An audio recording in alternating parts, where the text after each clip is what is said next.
El pueblo de Belaboda había sido atacado 3 meses antes. Desde entonces, los recursos fueron desapareciendo lentamente, hasta que en las últimas 3 semanas no quedaba absolutamente nada. Es el invierno balcánico de 1992, y el oeste de Eslavonia, en Croacia, es una herida abierta que no para de sangrar.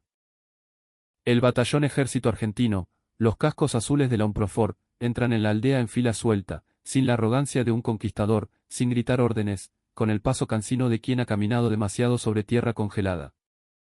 El mayor Thomas Carver, un observador militar británico asignado a las Naciones Unidas, los mira desde la ventana rota de lo que alguna vez fue una oficina de correos.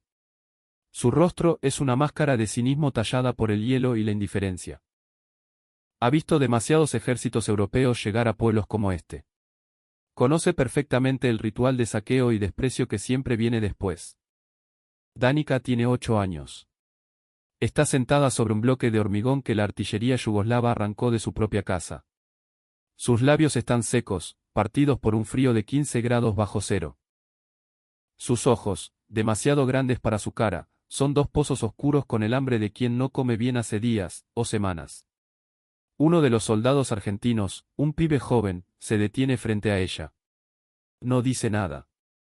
Su aliento forma una nube blanca en el aire helado. Simplemente se quita una de sus manoplas, desabrocha un bolsillo de su mochila, saca un termo y le sirve en un jarrito de metal un líquido humeante que huele a hierbas extrañas y a hogar. Le ofrece el mate cocido. Ella lo toma con las 2 manos, absorbiendo el calor, y bebe despacio, muy despacio. Cuando termina, no dice nada. Pero al día siguiente, en esa misma calle devastada, va a decir una frase que el mayor Carver, veterano de 1000 conflictos y desilusiones, jamás podrá olvidar. Él luchó en las Malvinas contra otros argentinos, vio la barbarie en África, atravesó el desierto en la Primera Guerra del Golfo. Vio ejércitos enteros entrar en aldeas y no dejar ni las migajas. Pero aquella frase, dicha por una nena de 8 años con un jarrito de metal todavía en las manos, se le clavó en el alma de una forma que ninguna orden, ninguna bala, ninguna batalla había conseguido jamás. Si querés saber qué palabras usó una nena croata para marcar a fuego el corazón de un mayor británico y definir para siempre el honor argentino en los Balcanes, suscríbete a este canal y contame desde qué provincia o país estás mirando esto. Belaboda no estaba en el mapa de ningún general importante. Era apenas otra aldea de piedra y ladrillo, encajada entre colinas cubiertas de nieve en una tierra desgarrada por el odio. Casas bajas con techos reventados por los morteros, una plaza diminuta convertida en un cementerio de escombros, un arroyo congelado donde las mujeres antes lavaban la ropa. El ejército popular yugoslavo había pasado por allí meses antes, en su avance implacable, y se habían llevado todo lo que tenía valor, comida, animales, los hombres en edad de luchar. Lo que quedó fue silencio, el polvo de los ladrillos pulverizados y una población de ancianos, mujeres y niños que ya habían perdido todo lo que se podía perder. La guerra había llegado primero como un rumor sordo, un temblor en las entrañas de la tierra. Explosiones lejanas que sacudían los vidrios que aún quedaban en las ventanas. Noches enteras en las que las paredes temblaban como si la montaña fuera a partirse en dos. Luego, llegaron los aviones, como cicatrices de humo en un cielo gris y plomizo, demasiado altos para ser alcanzados, pero lo suficientemente bajos para recordarles a todos que el olvido no era una opción. 2 meses después de las primeras explosiones, la guerra llegó con rostro y botas.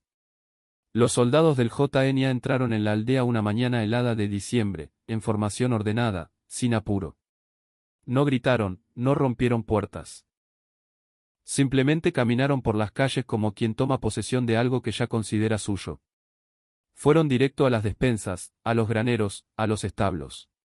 Se llevaron lo que quisieron. Un anciano que intentó bloquear la entrada a su propio cobertizo recibió un culatazo en el hombro que lo dejó 3 días sin poder levantar el brazo. Nadie más intentó nada. Cuando se fueron, se llevaron consigo la última pizca de seguridad que le quedaba a Belaboda. Las mujeres empezaron a trancar las puertas antes del anochecer. A los chicos se les prohibió jugar cerca de la ruta.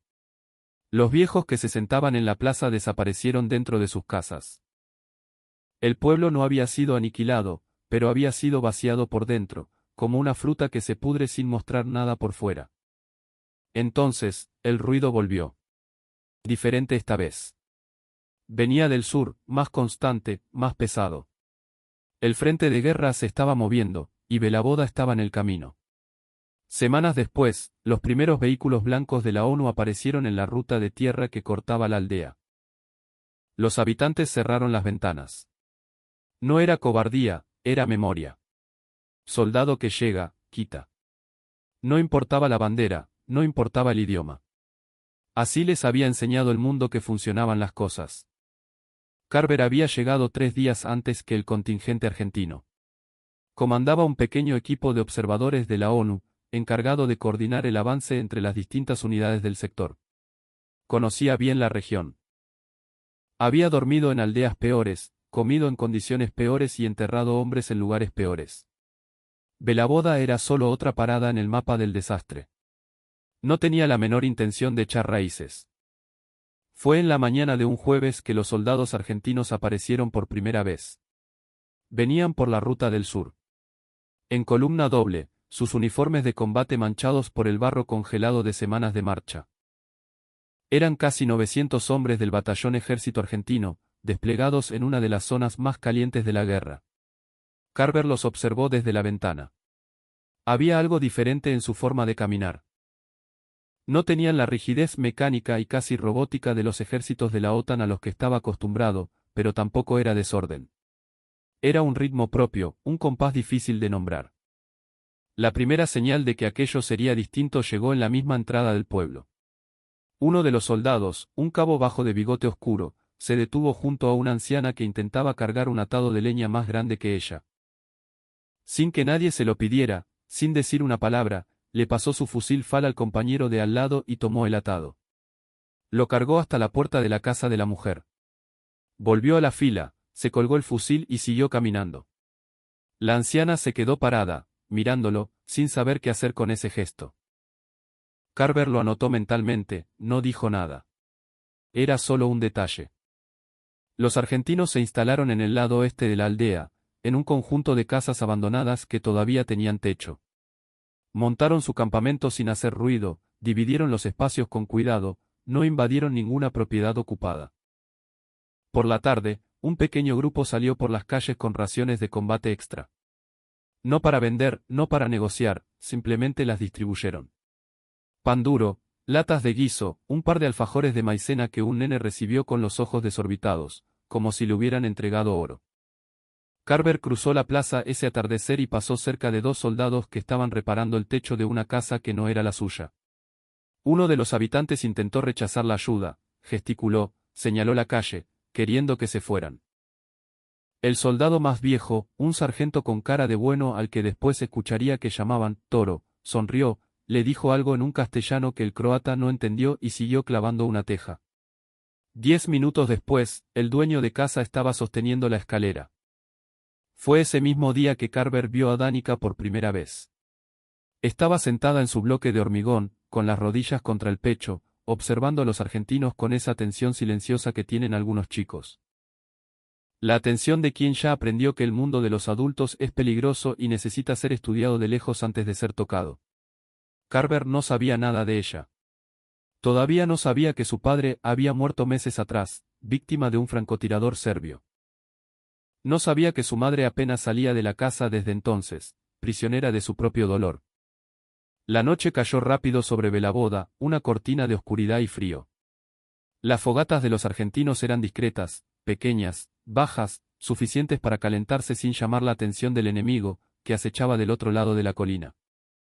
Carver pasó por el área de ellos, volviendo a su puesto, y escuchó, viniendo de una de las casas, el sonido de una guitarra. Alguien tocaba despacio una melodía que no reconoció, pero que sonaba extrañamente familiar. El tipo de música que no pertenece a ningún lugar específico, solo a la nostalgia y a la lejanía. Se detuvo un segundo.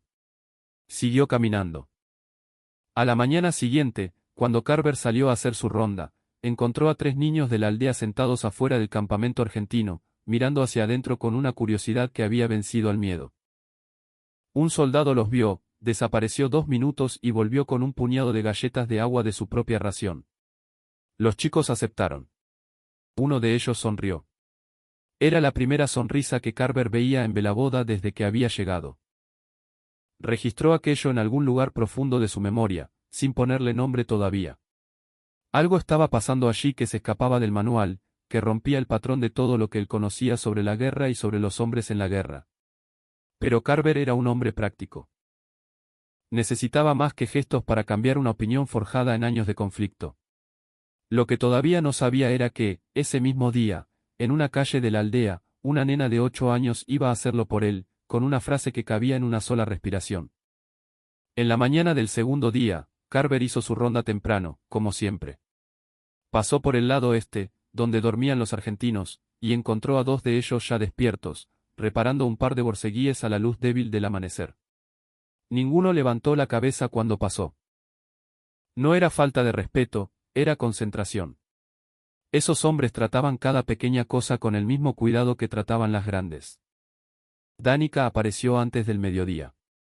Salió por la misma calle del día anterior, las mismas rodillas flacas, las mismas botas rotas, pero esta vez no se quedó observando de lejos. Caminó despacio por la calle principal, pasó junto a 2 soldados que cargaban cajas de municiones y se detuvo a pocos metros del campamento. Se quedó ahí, de pie, sin pedir nada, sin decir nada. Uno de los soldados la vio. Era un pibe joven, no debía tener más de 22 años. Cara abierta, ojos claros. No llamó la atención de los otros, no hizo ningún alarde. Dejó lo que estaba haciendo, fue hasta su mochila, volvió con un jarrito de metal humeante y un alfajor envuelto en una servilleta. Se arrodilló frente a Danica para quedar a su altura y le ofreció las 2 cosas al mismo tiempo. Sin una sonrisa forzada, sin los gestos exagerados que usan los adultos cuando intentan comunicarse con niños que hablan otro idioma. Simplemente se lo ofreció. Danica miró el mate cocido, miró el alfajor, miró la cara del soldado. Tomó el jarrito primero. Bebió despacio, con las 2 manos, sin desperdiciar una sola gota. El vapor le empañaba la cara. Después tomó el alfajor y lo sostuvo contra el pecho, como si fuera algo que pudieran quitarle en cualquier momento. El soldado se quedó agachado, esperándola, sin ninguna prisa. Carver observaba desde lejos, apoyado en la pared de una casa del otro lado de la calle.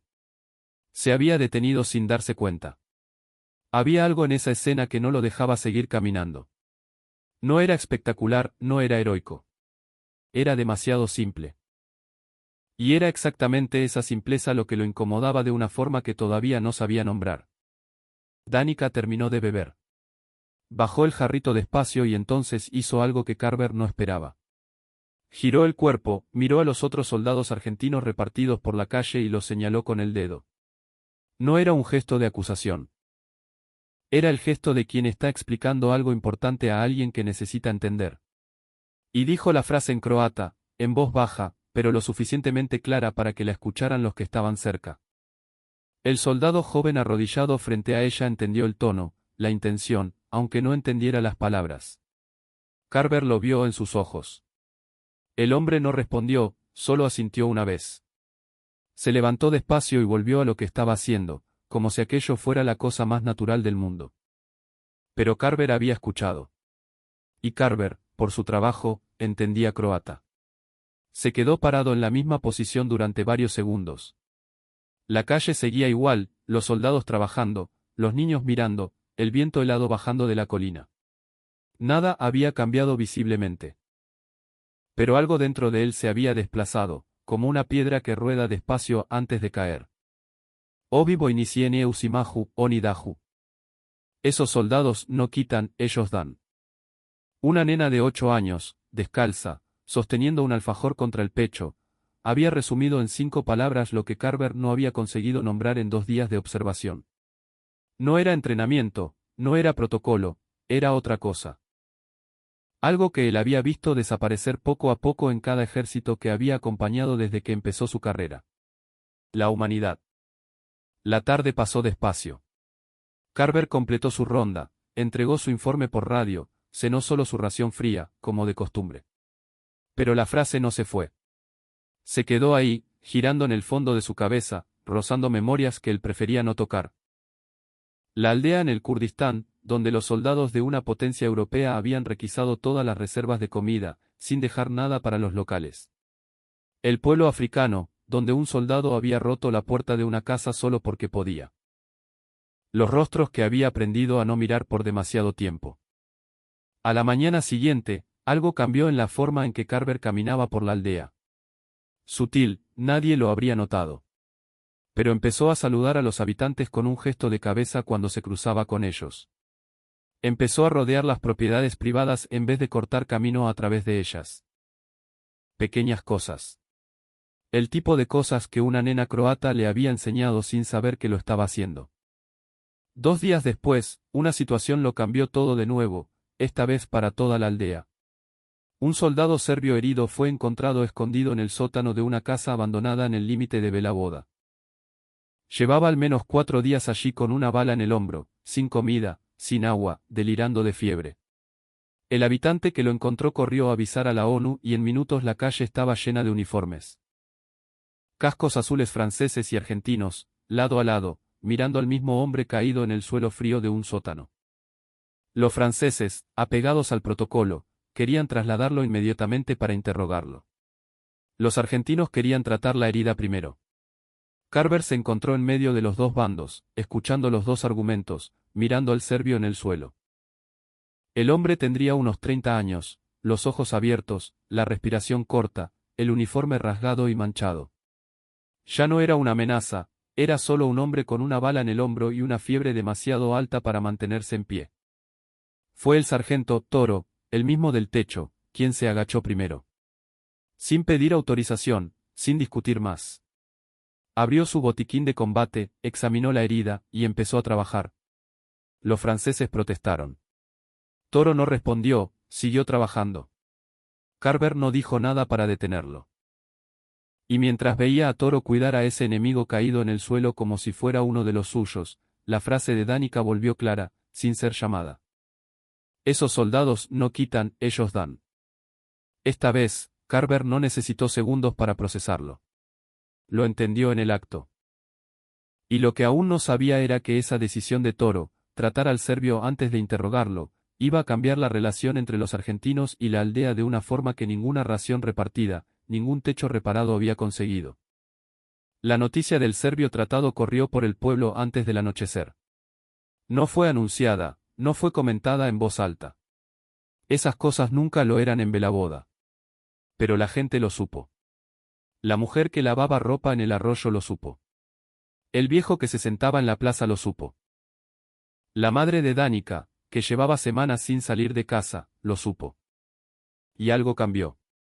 No de un día para el otro. No fue así. Fue despacio, de la forma en que la confianza vuelve cuando ha sido quebrada con violencia.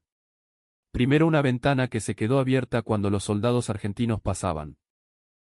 Después un habitante que se detuvo a observar sin cerrar la puerta detrás de sí. Después, una mujer que le ofreció un vaso de agua a un soldado que pasaba cargando peso. Pequeños gestos, casi invisibles. Pero Carver los veía todos. Había empezado a prestar atención de una forma diferente. No con la mirada analítica del oficial de enlace contando recursos y evaluando posiciones. Era otro tipo de atención. La de alguien que se da cuenta de que está viendo algo que no va a ver de nuevo tan seguido. Carver tenía 37 años, había atravesado 3 continentes en guerra y nunca había visto a un ejército ser recibido de esa forma. No con fiestas, no con banderas. Con la apertura, con el gesto silencioso de quien decide por cuenta propia que esos hombres eran diferentes. El serbio sobrevivió. Toro había tratado la herida a tiempo. La limpió, inmovilizó el brazo, controló la fiebre con lo que tenía en el botiquín. 3 días después, el hombre estaba consciente, sentado, comiendo lo que los argentinos le daban, sin entender del todo por qué se lo estaban dando. Cuando fue entregado como prisionero al comando de la ONU, estaba de pie. Carver firmó el documento de transferencia y miró al serbio una última vez antes de que se lo llevaran. El hombre no dijo nada, pero antes de darse vuelta miró hacia el campamento argentino del otro lado de la calle y se quedó unos segundos parado, como quien guarda una imagen. Danica volvió a aparecer todos los días. Ya no se quedaba parada observando de lejos. Caminaba por el campamento con esa libertad tranquila que tienen los chicos cuando deciden que un lugar es seguro. Los soldados la trataban como si siempre hubiera sido parte del grupo. Nadie lo había combinado. Nadie había dado la orden. Era natural, como casi todo lo que esos hombres hacían.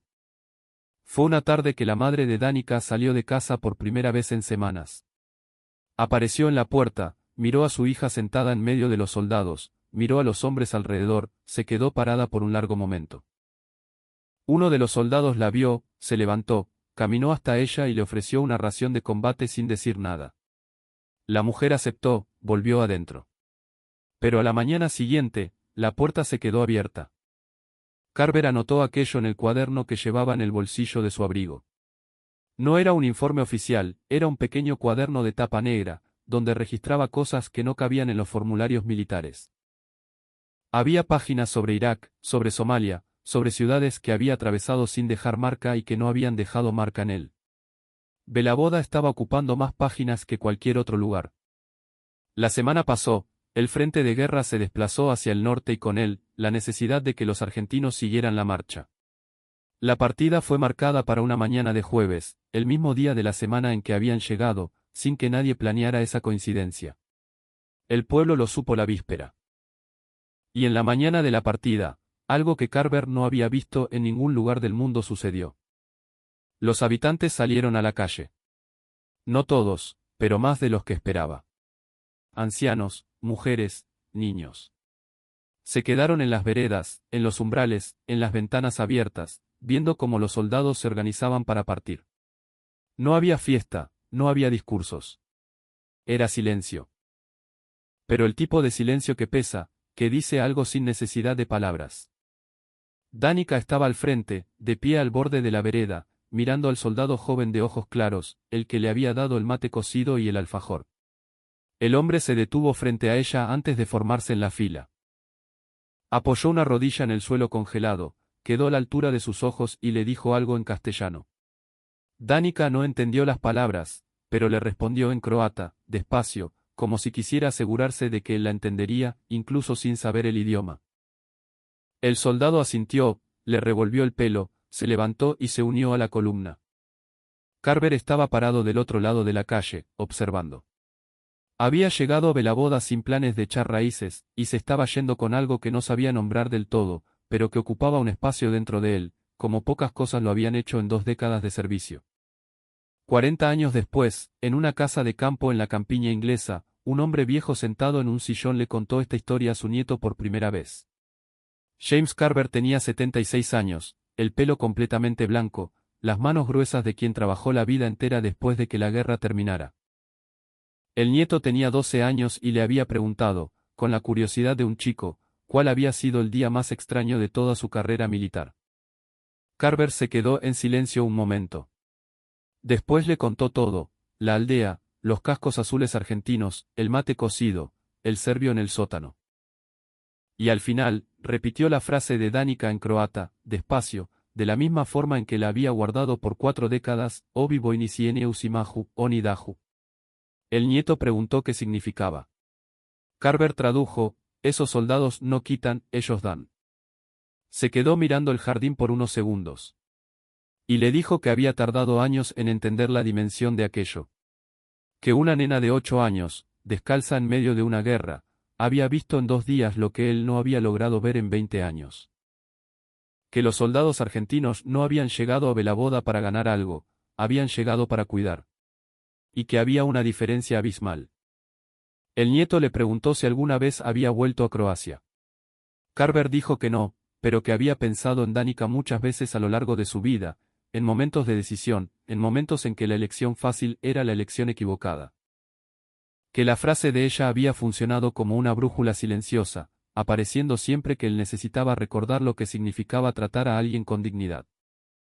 En la pared del living de Carver, entre fotografías familiares y un mapa antiguo de los Balcanes, había una hoja de papel doblada dentro de un marco simple. Era la página del cuaderno negro donde había anotado la frase de Danica esa tarde de 1992. La tinta estaba descolorida, el papel amarillento, pero las palabras todavía se podían leer. Los soldados del batallón ejército argentino cruzaron el Atlántico sin saber que estaban cargando más que fusiles y raciones. Cargaban una forma de estar en el mundo que una nena croata reconoció antes que cualquier comandante de la OTAN. Y esa forma, silenciosa, directa, sin alardes, quedó grabada en cada aldea que esos hombres atravesaron, en cada puerta que abrieron sin romperla, en cada comida que dieron sin pedir nada a cambio. Danica nunca supo el peso de lo que dijo esa tarde. Para ella era simple, era lo que había visto con sus propios ojos. Pero para James Carver, esas palabras cruzaron 40 años sin perder fuerza, porque la verdad dicha por quien no tiene nada que ganar es el tipo de verdad que no se va más. Los cascos azules argentinos no siempre entraron en los libros de la forma que merecían. Cruzaron el Atlántico, lucharon en el frío de los Balcanes, cuidaron de civiles que ni siquiera sabían dónde quedaba Argentina y volvieron a casa casi en silencio. Pero en cada aldea que atravesaron, dejaron algo que ningún otro ejército había dejado antes, la memoria de soldados que llegaron para dar, no para quitar. Esta historia tiene que ser contada y vos acabás de ayudar a contarla solo por haberte quedado hasta acá. Si te tocó de alguna forma, suscríbete al canal, activa la campanita y compartí este vídeo con alguien que creas que necesita verlo. Contame en los comentarios desde qué ciudad y provincia nos estás mirando. Nos encanta saber de dónde viene cada persona que llega hasta acá. Y antes de irte, anda al comentario fijado.